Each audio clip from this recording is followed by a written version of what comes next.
আসসালামু আলাইকুম এভরিওয়ান, কেমন আছেন আপনারা সবাই? আজকে আমি আপনাদের তৈরি করে দেখাবো গোলাপজাম বা গোলাপ জামুন মিষ্টি। এই গোলাপ জামুন তৈরি করতে ডিমের দরকার হবে না, খুবই ইজিভাবে আপনাদের সাথে শেয়ার করেছি। কিছু টিপস জানা থাকলে এই গোলাপজামটা একদম পারফেক্টভাবে হবে। তাই আশা করছি আমার আজকের গোলাপ জামুনের রেসিপিটা আপনাদের কাছে ভালো লাগবে। প্রথমে আমরা মিষ্টির জন্য একটা ডো তৈরি করব। তাই একটা বাটিতে আমি হাফ কাপ নিয়ে নিচ্ছি গুঁড়া দুধ। আর বাইন্ডিংয়ের জন্য এর মধ্যে আমি দিয়ে দিচ্ছি 2 টেবিল চামচ ময়দা। আটা না দিয়ে অবশ্যই ময়দা ব্যবহার করবেন। এখন দিয়ে দিচ্ছি হাফ চা চামচ বেকিং পাউডার। তারপর এর মধ্যে আরেকটু ফ্যাট হিসেবে আমি ইউজ করছি 2 টেবিল চামচ ঘি। তবে আপনি চাইলে এখানে তেলও ইউজ করতে পারেন, তবে আমি রেকমেন্ড করব ঘি দেওয়ার জন্য। তারপরে এই সব কিছুকে একসঙ্গে হাতের আঙ্গুলের সাহায্যে খুব ভালোভাবে মিশিয়ে নিতে হবে। যখন মিশ্রণটা একটু ব্রেড ক্রাম্বসের মতো হয়ে যাবে তখন এর মধ্যে দিতে হবে দুধ। এখানে ডিমের বদলে আমি দিচ্ছি দুধ। দুধটাকে আপনার নর্মাল টেম্পারেচারে ব্যবহার করতে হবে, কাঁচা দুধ বা জাল করা দুধ যেটাই ব্যবহার করেন না কেন। এখানে আমি 1/4 কাপ লিকুইড দুধ নিয়েছি। দুধটাকে অল্প অল্প করে দিব আর মেখে নেব। এই ডোটা একটু নরম হবে, শক্ত হবে না। আলতো হাতে এই ডোটাকে মেখে নিতে হবে। মাখা হয়ে গেছে, এখন আমরা এই ডোটাকে রেখে দেব 5 মিনিটের জন্য। এর মধ্যে এটা ভালোভাবে সেট হয়ে যাবে এবং আগের চেয়ে একটু শক্ত হয়ে যাবে। ডোটা তৈরি করতে এখানে 1/4 কাপ দুধের চেয়ে একটু কম লেগেছে।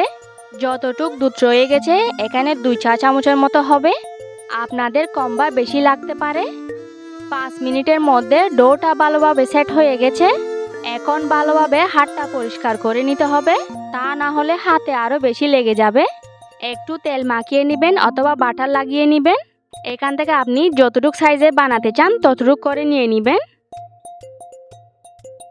তারপরে হাতের তালু দিয়ে প্রথমে একটু চেপে চেপে নিতে হবে, ঠিক এভাবে করে। তারপরে গোল করে নিতে হবে। যখনই বানাবেন খেয়াল রাখতে হবে যাতে ফাটল না থাকে। আমি এই সাইজ করে সবগুলা মিষ্টি বানিয়ে নিচ্ছি। সবগুলা মিষ্টি আমি বানিয়ে নিয়েছি। এখন এগুলাকে ভাজার জন্য আমি চুলায় চলে যাচ্ছি। একটা হাঁড়িতে আমি পরিমাণ মতো তেল নিয়েছি। চুলার আঁচটা মিডিয়াম করে তেলটা একটু গরম করে নিতে হবে। তারপরে চুলার আঁচটা মিডিয়ামের চেয়ে কম করে দিতে হবে, এটা হাই হিটে ভাজা যাবে না। এখন আমি এক এক করে সবগুলা মিষ্টি তেলের মধ্যে দিয়ে দিচ্ছি। প্রথম অবস্থায় মিষ্টিটা অনেক নরম থাকে, তাই চামচ লাগানো যায় না। এটা নিজে নিজেই কিন্তু বেশি উঠে যাবে আর নিজে নিজেই ঘুরতে থাকবে। তেলটা হালকা গরম থাকবে, হাত দিয়ে ছুঁয়ে দেখার মতো। তখন থেকে অল্প জালে ঠিক এভাবেই ভাজতে হবে। তেল থেকে গরম গরম মিষ্টি তুলে কিন্তু কখনো শিরাতে দিবেন না, তাতে করে কিন্তু মিষ্টি চুষে যায়। এইবার আমি চুলা থেকে মিষ্টিগুলোকে নামিয়ে নিব। সবগুলো মিষ্টি আমি উঠিয়ে নিয়েছি। এবার আমি শিরাটা তৈরি করব। শিরার জন্য মেজারমেন্ট কাপের 1 কাপ চিনি দিয়ে দিচ্ছি এবং এর মধ্যে দিয়ে দিচ্ছি 2 কাপ পানি। চুলার আঁচটা বাড়িয়ে দিয়ে বলক ওঠা পর্যন্ত আমাদের অপেক্ষা করে নিতে হবে। এই শিরাটা ঘন হবে না, বলক ওঠার পরে 1 থেকে 2 মিনিটের মতন জাল করে নিলেই হবে। শিরাটার মধ্যে বলক উঠে গেছে, এইবার আমি মিষ্টিগুলা দিয়ে দিচ্ছি। মিষ্টিগুলাকে কিন্তু গরম অবস্থায় দেওয়া যাবে না, হালকা হাতে ছুঁয়ে দেখার মতো। ঠান্ডা হলে তারপর মিষ্টিগুলাকে দিতে হবে। চুলার আঁচটা লোতে রেখে ডেকে দিব 10 মিনিটের জন্য। এই সময়ের মধ্যে ভিতরের মিষ্টিগুলো সিদ্ধ হতে থাকবে এবং এগুলোর মধ্যে রস ঢুকবে এবং সাইজও দেখবেন বেশ কিছুটা বড় হয়ে যাবে। তারপর ঢাকনা খোলা অবস্থায় আরও 5 মিনিট আমি এগুলাকে জাল করে নিব। এখন আমি চুলাটাকে বন্ধ করে ঢাকনা দিয়ে রাখবো 2 ঘন্টার জন্য। এর মধ্যে মিষ্টিটা খুব সুন্দরভাবে সেট হয়ে যাবে।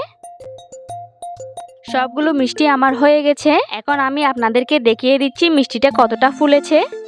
একটা প্লেটের মধ্যে উঠিয়ে দেখাচ্ছি। হাফ কাপ গুঁড়া দুধে 9টির মতো মিষ্টি হয়েছে। এখন আমি কেটে দেখাচ্ছি ভিতরটা কেমন হয়েছে। দেখতে পাচ্ছেন ভিতরটা কতটা সুন্দর হয়েছে। আশা করছি আজকের এই রেসিপিটি আপনাদের কাছে ভালো লেগেছে এবং সহজ লেগেছে।